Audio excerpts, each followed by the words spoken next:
Hello, जय हिंद, नमस्कार दोस्तों। कार्यालय परिचारी के जितने भी अभ्यर्थी हैं, आप सभी ने डॉक्यूमेंट करवा लिए हैं अपना वेरिफिकेशन, और जो बच गए हैं उनका भी धीरे धीरे डॉक्यूमेंटेशन हो रहा है।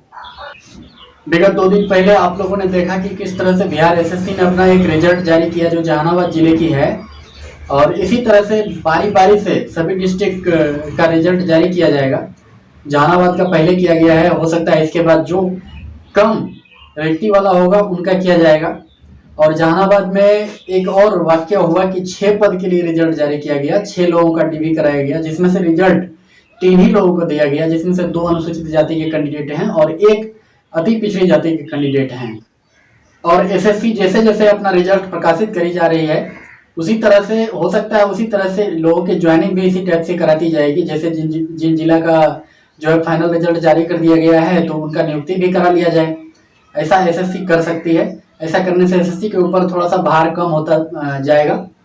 इसी तरह से अन्य जिले के अभ्यर्थी भी इस बात का वेट कर रहे हैं कि कब उनका मेरिट लिस्ट जारी हो और वो भी ज्वाइन करेंगे। ऐसा लग रहा है कि एसएससी जिस तरह से लोगों की छटनी कर रही है, तमाम जिलों में भी अभ्यर्थियों को इस तरह से छटनी की जाएगी डॉक्यूमेंटेशन पे एसएससी, बिहार एसएससी की बहुत पैनी निगाह है। जो इसमें थोड़ा सा भी चूके होंगे तो हमको लगता है उनको साइड कर दिया जाएगा, और जो पूरी तरह से स्वच्छ होंगे, जिनकी बहाली है, जिनकी पेन पेपर जिनका पूरा तरह से क्लियर होगा, उन लोगों को हो सकता है एसएससी पहले प्रिपेयर करेगी। और जो लोग रह गए हैं डीबी में या फिर जिनका डीबी हुआ वो अयोग्य घोषित हो गए हैं, हो सकता है उनको भी कोई मौका दिया जाए। एसएससी ऐसा भी कर सकती है, उन लोगों को दोबारा से मौका या फिर ये कहे कि आपत्ति करने का टाइम भी देगी। साथ ही वो लोग भी वेट में हैं जो एक आध नंबर से रह रहे हैं कि मेरे लिए भी क्या कोई दूसरी लिस्ट निकलेगी, तो उम्मीद आप रख सकते हैं कि आपकी भी लिस्ट आ सकती है। एक भागलपुर के मेरे एक फ्रेंड है जिन्होंने लिखा है कि क्या दूसरी लिस्ट भी आएगी भागलपुर में। तो आप ऐसा मान सकते हैं कि जिस तरह से जहानाबाद का रिजल्ट दिया गया है, वहां पे 3 ही लोग का सिलेक्शन हुआ है और एसएससी के अनुसार 6 पद वहां पे रिक्त हैं थे, जिसमें से 3 लोग का दिया गया है, तो 3 तो रिक्त हो गए ना। तो हो सकता है कि 3 लोगों को फिर से मौका दे सकती है। इनमें वो लोग आएंगे जो बॉर्डर लाइन पे आके रुके हुए हैं। कहने का मतलब ये, जैसे 42 मिनिमम कट ऑफ किया गया है, तो उससे नीचे जो लोग होंगे, हो सकता है 41 या 40 वाले को बुलाया जाए और उनका फिर समीक्षा किया जाए और उनको उस तरह से उस रिक्त पद पे नियुक्त किया जाए। वैसे 5 दिन के बाद जहानाबाद जिले के उन लोगों को पता चल ही जाएगा जो लोग क्वालिफाई किए हैं या फिर डिस्क्वालीफाई किए हैं, कि हम कितने नंबर से क्वालिफाई हुए हैं और कितने नंबर से डिस्क्वालीफाई हुए हैं। जो लोग बॉर्डर लाइन पे हैं, हो सकता है जो अपने आंसर की के अनुसार देखे हैं कि मेरा नंबर 40 से ऊपर आ रहा है, वो लोग अपना पेन पेपर पूरा तैयार रखें। दूसरी लिस्ट जरूर आएगी, ऐसे वैकेंट पोस्ट नहीं जाएगी, क्योंकि बहुत सारे लोग वेट में हैं। सब चाह रहे हैं कि हमारा भी लिस्ट आए, हमारा भी लिस्ट आए। वैसे जहानाबाद के रिजल्ट देखने के बाद ऐसा प्रतीत हो रहा है कि सेकेंड लिस्ट भी बहुत जल्द आ सकती है और आएगी, क्योंकि जो 3 लोग बच गए हैं उन 3 लोगों को भी रिक्ति के विरुद्ध अपॉइंट कराना जरूरी है। इसलिए बिहार एसएससी सेकेंड लिस्ट भी जहानाबाद जिला में जरूर निकालेगी। और अंत में जहानाबाद के उन कैंडिडेट से मेरा आग्रह है कि आप लोग अपना डॉक्यूमेंट तैयार रखें जिनका रिजल्ट नहीं हुआ है, जो बॉर्डर लाइन पे हैं। हो सकता है आपका मेरिट लिस्ट जो इसी सप्ताह के अंदर फिर से सेकेंड लिस्ट आ सकती है और आपकी समीक्षा कराई जा सकती है।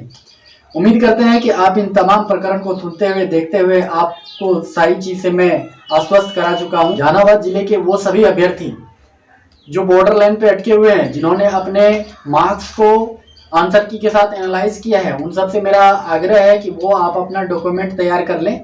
हो सकता है इनके जस्ट बाद, हो सकता है इसी सप्ताह में आपकी सेकेंड लिस्ट भी आ सकती है, क्योंकि 3 पद रिक्त हैं, वो रिक्त खाली नहीं जाएगी। उनको भी एसएससी, बिहार एसएससी किसी न किसी कैंडिडेट को अपॉइंट करेगी उस सीट पे। और अपना डॉक्यूमेंट तैयार रखें। साथ ही जहानाबाद जिले के जो भी अभ्यर्थी हैं, जो अपने आंसर की के साथ आप अपना एनालाइज कर चुके हैं कि मुझे इतने मार्क्स आ रहे हैं, या मैं 40 प्लस, या SC ST कैंडिडेट जो 30 प्लस है, या OBC कैंडिडेट जो 35 प्लस हैं, वो अपना डॉक्यूमेंट तैयार रखें। हो सकता है उनकी सेकेंड लिस्ट भी इसी महीने जारी होने की संभावना है। हो सकता है सेकेंड लिस्ट जारी हो जाए और आपको अपने डॉक्यूमेंट को तैयार करने में आपको टाइम लग जाए, इसलिए अपना डॉक्यूमेंट पहले से तैयार रखें कि जहानाबाद जिले में जो 3 रिक्त पद है वो किसी भी हालत में रिक्त नहीं जाएंगे। इसी में से कुछ कैंडिडेट को फिर से सेकेंड लिस्ट निकाल के उस पर अपॉइंट किया जाएगा। और हमारे एक व्यूवर्स का कहना है कि सर इस बहाली के बाद जो लोग अपॉइंट होंगे, जो लोग नियुक्त किए जाएंगे बिहार एसएससी के माध्यम से या जिला सामान्य प्रशासन विभाग के माध्यम से, तो उन लोगों को सैलरी कितनी मिलेगी। तो देखिए सैलरी आप जैसे केंद्र सरकार में ग्रुप डी होते हैं 18 ग्रेड पे के होते हैं, जिनका जो है 18,000 बेसिक पे होता है, उनके आधार पे उनकी सैलरी डिपेंड की जाती है या उनकी सैलरी डिपेंड की जाती है कि आपको कितना मिलना है। उसी तरह से बिहार सरकार में भी 18 ग्रेड पे लेवल 1 होगा और 18,000 बेसिक होगा, उसके माध्यम से और भी सैलरी डिफाइन किया जाएगा। 18,000 के जो लोग को 18,000 मिलता है उनकी सैलरी लगभग 30 प्लस हो जाती है, सारा प्रक्रिया होने के बाद, सारा चीज ऐड होने के बाद। और भी कई सारे एडवांसेज हैं जो इन लोगों को दिए जाएंगे, इनके ऊपर कुछ विस्तृत वीडियो हम बनाएं। साथ ही दोस्तों मुझे आप लोगों का लाइक और सब्सक्राइब से मोटिवेशन मिलता है। आप लोग जितने लाइक और सब्सक्राइब या कमेंट करते हैं मुझे अच्छा लगता है। आप इसी तरह से हमारे चैनल पे अपना प्यार बनाए रखें। धन्यवाद।